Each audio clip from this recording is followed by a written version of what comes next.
En esta ocasión vamos a abordar los tipos de diodos que existen. En la imagen de la derecha vemos la fotografía de un diodo de propósito general de la serie 4001-4007. Ponemos este ejemplo porque es el diodo que probablemente encontremos en la mayoría de las aplicaciones comerciales. Recordemos que el diodo es un dispositivo de dos terminales.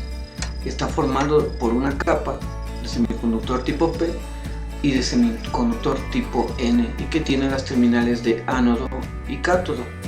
La palabra diodo proviene de una combinación de dos vocablos, di del griego, que quiere decir dos, y odo de la contracción de la palabra electrodo. Entonces podemos resumir que el diodo es un componente de dos electrodos. Los diodos que vamos a presentar los podemos ver en esta tabla. Vemos inicialmente en la imagen del centro, en la parte de arriba, como ya lo hemos visto, el diodo de propósito general, y la aplicación común que tiene es en rectificación para fuentes de voltaje y también como interruptor. Los diodos de potencia de hecho tienen una apariencia similar, tienen un funcionamiento, pues dijéramos, idéntico, a excepción de que estos están diseñados para trabajar con corrientes y con voltajes más altos. Por esa razón, las aplicaciones comunes se encuentran en rectificación, fuentes de voltaje, también como interruptor, pero para trabajar en un nivel mayor de potencia. También tenemos otro componente que comúnmente identificamos, que son los LEDs.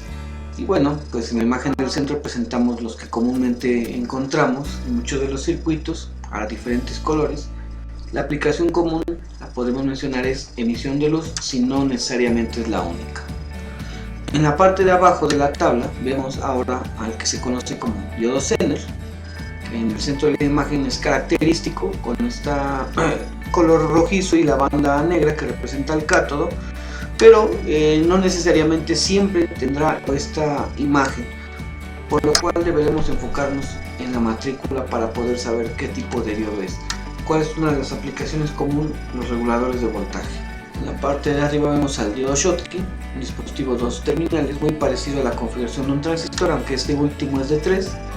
El diodo Schottky, y nuevamente mencionamos que no necesariamente siempre lo vamos a encontrar así, y por eso es importante leer la matrícula y saber y conocer la hoja de especificaciones. Una aplicación común del diodo Schottky son los circuitos de alta frecuencia, ya que este puede conmutar muy rápido, a diferencia del diodo de propósito general. También abajo del diodo Schottky mencionamos el fotodiodo. Vemos una imagen característica que se encuentra de este componente, que normalmente se encuentra en circuitos detectores de luz, y bueno, la aplicación común es para los sensores ópticos. Abajo mencionamos tal vez a un dispositivo que no considerábamos, pero que cumple la característica de lo que es un diodo, que es tener una unión de dos semiconductores, uno tipo P y uno tipo N. La celda solar cubre también este requisito, y su aplicación común es la conversión de energía solar a energía eléctrica.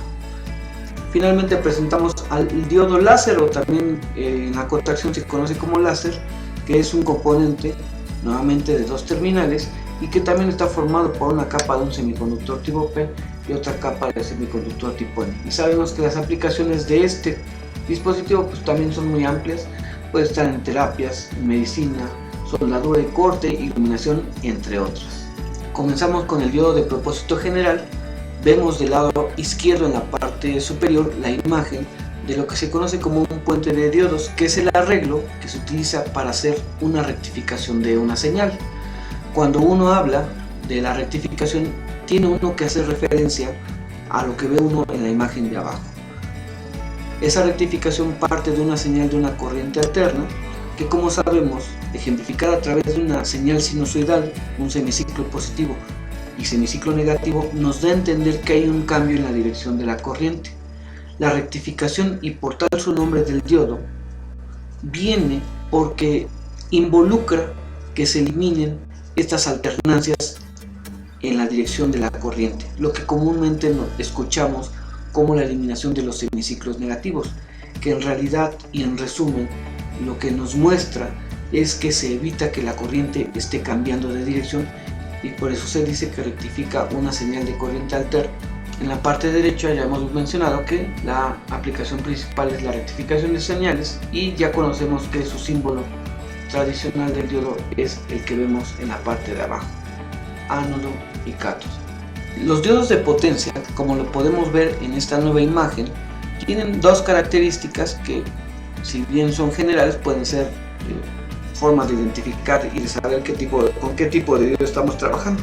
Por ejemplo, el voltaje de umbral que presentan es mayor al diodo de propósito general, además de que en varios de los casos de los diodos de potencia, por esa situación de poder trabajar con mayores niveles de corriente o de voltaje, encontramos un disipador de calor.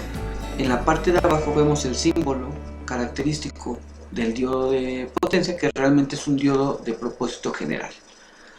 ¿Qué es lo que vemos en su construcción? Bueno, tal vez acá que añadida a las capas P y N aparece una región de arrastre que es la que permite poder generar mayor corriente a través del dispositivo. En la imagen de la derecha podemos ver dos ejemplos de diodos de potencia, aunque reiteramos que esta situación no necesariamente es siempre la misma y que podemos encontrar diodos de potencia con las características de un diodo de propósito general. Los diodos emisores de luz sea probablemente uno de los componentes a los cuales conozcamos más por las aplicaciones que tiene, que son en emisión de luz. Sabemos que estos componentes pues emiten luz, emiten una radiación electromagnética cuando entre sus terminales aparece un voltaje, pero ese voltaje es de polarización directa. Hay que recordar también que los LEDs, a diferencia de los diodos de propósito general, tienen un voltaje de ruptura más bajo, lo que es importante tener en cuenta para evitar polarizarlos en esta condición.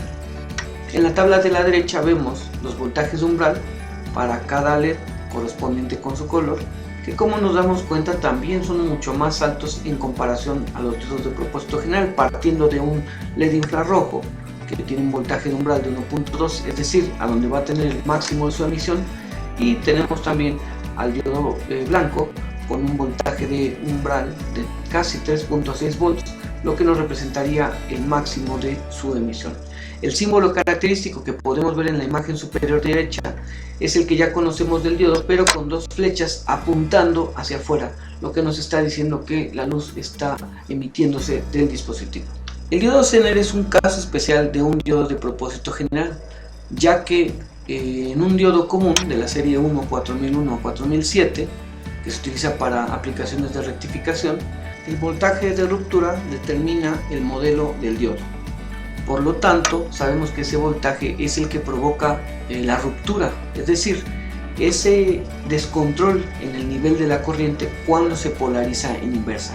Sin embargo, este diodo, cuyo símbolo vemos en la parte de abajo, cuya una imagen común vemos acá que también puede tener la apariencia de otros diodos, o el que está acá abajo como un diodo de potencia, nos presenta una operación en la región de ruptura, que es en los diodos de propósito general representaría su degradación o el daño del dispositivo. Una de las aplicaciones principales de los diodos Zener se encuentra en la regulación de voltaje. Por ejemplo, en la parte de la derecha, abajo, podemos observar un circuito muy sencillo en el que aparece una fuente de alimentación, un resistor en serie y una resistencia de carga.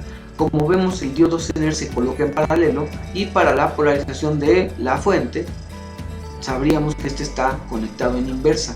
En el caso del diodo Zener podemos adelantar que es un componente que trabaja en esta región y que lo que va a permitir es una regulación de voltaje. Lo podemos ver desde la resistencia de carga variable. Partiendo del divisor de voltaje, teniendo AR y ARL en serie, podríamos deducir que el voltaje que va a aparecer en la resistencia de carga va a incrementarse en la medida que la resistencia de carga lo haga, o viceversa. Pero la aparición del diodo Zener en paralelo con esta resistencia de carga nos muestra que el voltaje que aparece en el Zener bajo ciertas condiciones es el que se va a ver en la resistencia de carga, aún cuando ésta varíe su valor. ¿Qué es lo que sí puede cambiar? El nivel de corriente, pero con esta característica de que el voltaje que aparece entre las terminales del resistor de carga se va a mantener fijo. En la parte superior derecha vemos el símbolo nuevamente del diodo Zener con sus terminales de ánodo y cátodo y con estas inclinaciones en las terminales para poderlo identificar. El diodo Schottky también es un diodo muy importante que tiene varias características también interesantes. Vemos su símbolo esquemático. Ahora vean cómo esas líneas en los extremos tienen pues una variación en comparación al diodo Zener. Sigue siendo un dispositivo de dos terminales.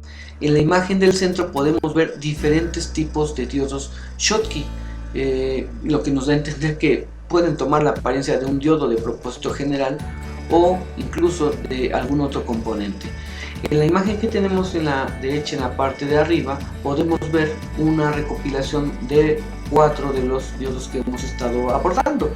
Vemos el diodo de propósito general, como su símbolo es mucho más simple. En el caso del diodo Zener ya vimos esa inclinación que trae. Vemos en el caso del LED cómo aparecen esas flechas que muestran la emisión de luz, y el que tenemos aquí, ahorita encerrando con el puntero, es el que se conoce como el diodo Schottky, y bueno, definitivamente su símbolo es característico en comparación a otros. ¿Qué otras cosas podemos mencionar del diodo Schottky? Bueno, que a diferencia de todos los diodos que hemos mencionado, este no se forma con dos capas de semiconductor tipo P y tipo N, sino que se forma entre la unión de un semiconductor y un metal. Otra característica que tiene es que posee o exhibe un menor voltaje de umbral en comparación a los diodos de silicio. Pero uno pudiera pensar, si es que tiene un menor voltaje de umbral el diodo Schottky en comparación al diodo de propósito general, ¿por qué no se usa este? Ya que pues generaría una menor disipación de potencia. Bueno, una de las respuestas está en el siguiente renglón, ya que este, cuando se polariza en inversa, exhibe una corriente de fuga alta en comparación al diodo de propósito general, que como ya sabemos también se utiliza como un componente de protección para rebotes de corriente. Otra de las situaciones que podría limitar el uso del diodo Schottky en aplicaciones como las de propósito general es que su fabricación es más costosa por intercambiar la capa de semiconductor tipo por un metal. Además, el último parámetro que también es importante mencionar es lo que se presenta en el último renglón, que tiene un comportamiento lineal más que exponencial, y lo podemos ver en la imagen de abajo. La línea o la gráfica que corresponde al diodo de propósito general en color azul nos presenta que después del umbral la corriente se incrementa de manera exponencial, lo que nos permitiría utilizarlo de manera natural en una aplicación como la rectificación, porque esta corriente que se va a incrementar de manera exponencial dependerá de la carga, lo que no sucede con esta curva que representa la gráfica de corriente-voltaje del diodo Schottky y que está marcada de color café, en donde podemos observar que la aproximación que se ve después de que el diodo alcanza ese voltaje de umbral es más bien de tipo lineal, y que no necesariamente la circulación de corriente estaría completamente controlada por la carga, sino más bien por la construcción de este dispositivo. Estas tres últimas razones del comportamiento lineal en polarización directa cuando se ha alcanzado el umbral en el diodo Schottky, su mayor costo y la alta corriente de fuga en comparación al diodo de propósito general, hace que no se pueda usar en estas aplicaciones, aun cuando, ya lo mencionamos, exhiba un menor voltaje de umbral. Una de las ventajas que tiene el diodo Schottky es que esa conmutación rápida o elevada que presenta en comparación al diodo de propósito general lo hace un buen candidato para aplicaciones en donde se requieren tiempos de cambio de estado muy elevados, que normalmente el diodo de propósito general no puede cumplir. El fotodiodo, que también conocemos como fotodetector o que también conocemos como fotosensor, es el que se presenta su símbolo en la imagen de la izquierda. Ahora vemos que, a diferencia del LED, las flechas apuntan hacia adentro, lo que nos da a entender que ahora este componente se va a activar cuando haya una radiación que incide sobre lo que se conoce como la unión PN. En la parte de abajo vemos una imagen, una fotografía característica del fotodiodo, pero también todavía más abajo vemos otro tipo de modelo, y en la parte superior del centro vemos otro tipo de modelo del diodo. ¿Cuál podría ser un resumen del funcionamiento del fotodiodo? Es que cuando la unión PN se ilumina, la corriente fluye a través de él.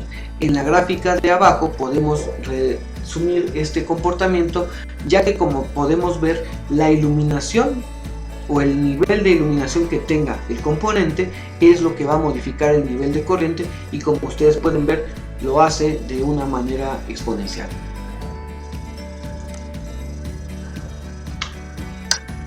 La celda solar, si bien es un componente que no habíamos considerado como parte de los diodos, partimos del principio básico que también es un componente que está fabricado a partir de la unión de dos capas de semiconductor, una de tipo P y una de tipo N.